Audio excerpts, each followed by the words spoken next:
Binigyan po ng Korte Suprema ng 10 araw ang Kongreso at si Executive Secretary Lucas Bersamin upang magkomento sa petisyon kumukwestiyon sa legalidad ng 2025 national budget. Inihain po yan ni na dating ES at senatorial aspirant Vic Rodriguez, Representative Isidro Ungab at iba pa.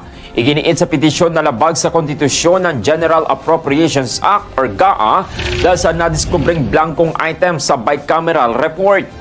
Kakulangan ng pondo para sa PhilHealth at labis na appropriations na lampas sa rekomendasyon ng Pangulo. Nag-ugat ang usapin matapos ibunyag ni Congressman Ungab sa isang podcast ang nawawalang pondo sa Department of Agriculture at Unprogrammed Appropriations. Tinawag naman ni dating Pangulong Rodrigo Duterte na invalid ang budget dahil sa blank spaces. Bagamat kinumpirma ni Representative Stella Kimbo ang blank items, nilinaw niyang natukoy na ito bago lagdaan ang BICAM report. Samantala, iginiit naman ni Pangulong Ferdinand Marcos Jr. na walang blankong pahina sa kanyang pinirmahang 2025 GAA.